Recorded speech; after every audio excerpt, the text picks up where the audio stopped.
Once again, the Salvation Army brings you a period of inspiration in music, song, and story, the living Word. Interest in coin collecting, or numismatology, as it is called in formal occasions, has grown tremendously in the past decade. Mr. Jim Charlton, a professional numismatist, said to me recently, "When you hold an ancient coin in your hand, you're handling a part of real history." Perhaps this is the fascination of coin collecting. We're going to meet Mr. Charlton a little later in this program, but before we do, a song by the vocalists of the Salvation Trio. At a time when the most stable things are subject to unexpected change, the trio offers a song about the unchanging God. He is just the same today.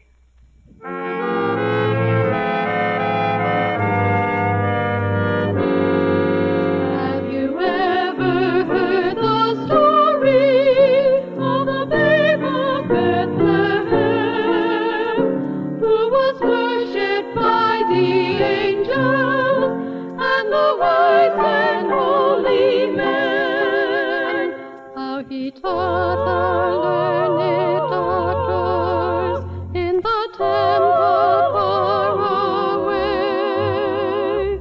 Oh, I'm glad, so glad to tell you, he is just the same today. Just the same, just the same, just the same, just the same, he is just the same today. Just the same, just the same, just the same. He is just the same today.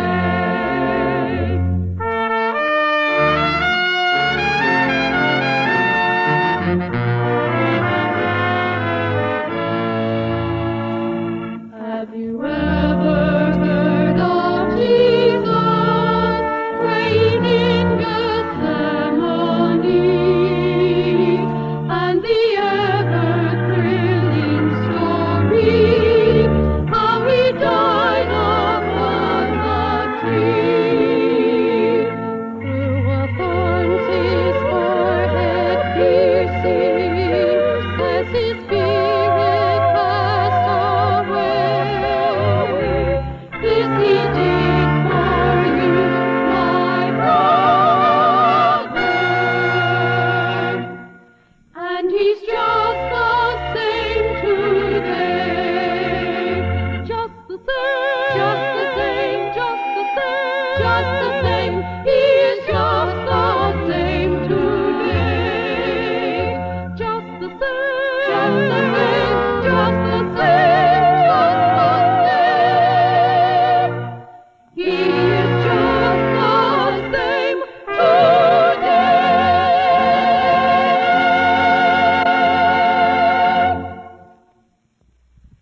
And now I'd like to share with you a recent interview with Mr. Jim Charlton, the coin expert. When we met, I asked Mr. Charlton how he first became interested in collecting coins. My elder brother gave me an Indian head cent dated 1863. I have one of the coins here. Is that a particularly rare specimen? No, it's not rare or valuable, but it's interesting because it's made of copper nickel instead of bronze, and it also has a portrait of an Indian on the front of the coin. Soon afterwards, I purchased my first coin in downtown Toronto. I asked the dealer for the oldest coin he had, and he sold me this Roman coin of Constantius I, issued around 300 AD for $1. Is it worth much more than that now? Well, it's worth about $2 today. Well, now, Jim, we know that you are a leading authority on coins and coin collecting, that you are the president of the Canadian Coin Exchange, that you are a syndicated columnist, writing columns in several publications. You are an editor of the publication Coin World, which is an international journal of coins and coin collecting. And here we have a couple of the books that you have written, which certainly makes you an authority on coins and certifies your interest in that. But have you always been a professional in the field of coins? Well, no, I was a stationary engineer for some 30 years, operating a number of large power plants, including the atomic energy plant at Chalk River, which I started up in 1945 and continued in the capacity of chief engineer until 48. And then I went to Toronto and was employed by one of the large newspapers as chief engineer for a number of years. How did you get from engineering into coin collecting and the business of dealing in coins? Well, in 1954, the Canadian Numismatic Association was having its first annual convention, and in connection with the convention, they were planning on an auction sale of coins and other numismatic material, and they asked me to conduct the auction sale. I did that and have been doing them ever since, and the business that grew in connection with that resulted in this becoming a full-time business with me. You've brought along several coins here, and these are very interesting looking specimens. Would you like to tell us what these are about? Well, I should say, first of all, that coins serve to confirm many parts of the Bible more graphically than any other medium available. And they also serve to link biblical and secular history. For instance, here is a coin of Caesar Augustus. And you recall the reference in Luke to the decree which went out from Caesar Augustus that all the world should be taxed. And this brought Mary and Joseph to Bethlehem to pay that tax. And it could very well have been one of the coins, such as I have in my hand, that was used to pay that tax. Has a picture of Caesar on it. That is correct, and his name is on the reverse side of the coin. And I might mention here, this is the only portrait that has come down to us of Caesar Augustus, so that we know just what he looked like. Here is a small coin, and this is known as the tribute penny. And you recall the reference in the Bible to this coin when the Pharisees asked Jesus if the Jews should pay tax to the Romans, and he asked for a coin. And it was one of these coins that was given to him, and he asked for the name of the portrait on the coin, also the inscription, and then he told them to render unto Caesar the things that are Caesar's, and unto God the things that are God's. Two other interesting coins associated with the Bible are these two small bronze coins known as the widow's mites.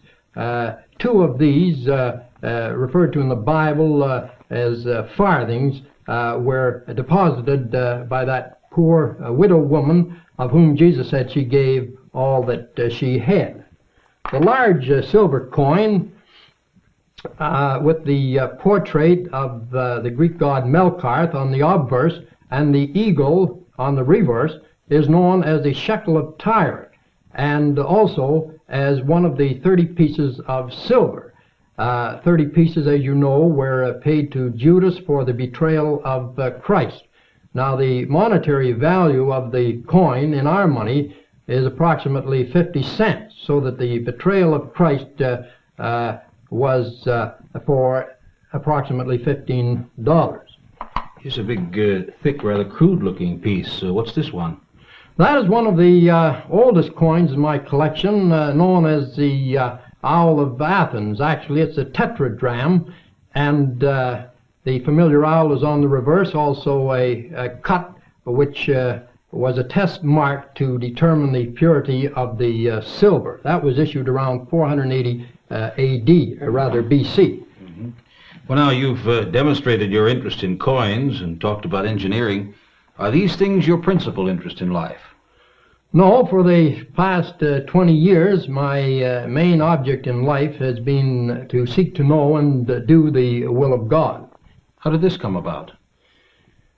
Well, I was downtown in a northern Ontario city one Saturday night, not having anything in particular to do, and I noticed a Salvation Army street meeting. Many of the participants were young people who, strange to me, were enjoying their religion. Now, I'd been brought up in a religious home, but I'd been taught that religion was something to endure rather than enjoy. Now, I was not familiar with such biblical references as, happy is that people whose God is the Lord. In thy presence is fullness of joy. At thy right hand are pleasures for evermore. And the words of Jesus, I am come that you might have life and have it more abundantly. I found that to be very true in my own life. I found that he has for me a plan, a purpose, and direction that I had previously not known. Jim's discovery of the purpose of God for his life and the dedication of his life to that purpose has had wonderful results down through the years. Today, in spite of his many business demands, in which he finds a great deal of pleasure, he finds greatest satisfaction in his life of service to God and his fellows. It is tragic indeed that so few people seem to realize life while they live it. Those who do have the happy knack of experiencing the sheer wonder of living, grasping it and living it. For them, life is now, not tomorrow, as it is for so many. Most of us are afraid to live, afraid to take the risk of adventure in daily life. It may be our timidity, our laziness. It may be fear of others and of ourselves. Somehow we do not see life until it is past. Young people do not see the beauty of youth, the magic of a charming maiden, the awkward grace of a gangly youth, as age sees it.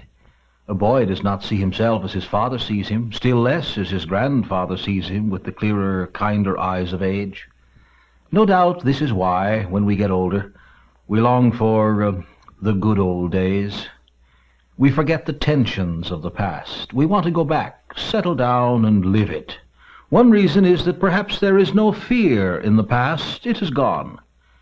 Equally true is the fact that we are often the victim of our own self-centered passions, love of money, political ambition, lust for power, or the many varieties of vanity which blind us to the beauty of life.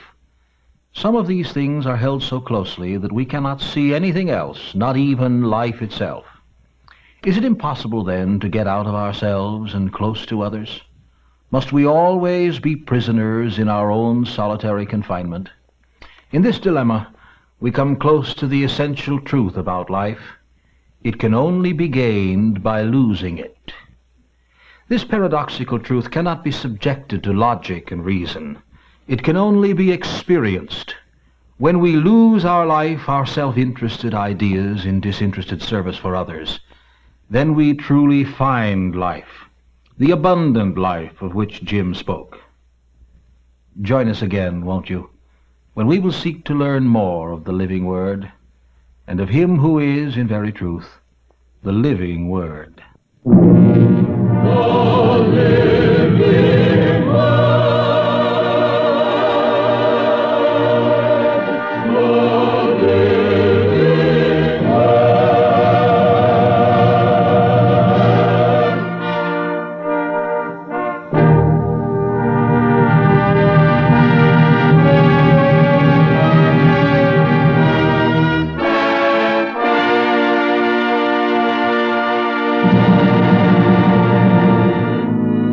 What do you really know about the world's bestseller? This free Bible correspondence course is yours just for the asking. Simply send a letter or postcard to The Living Word, care of this station. Do it today. Do it now.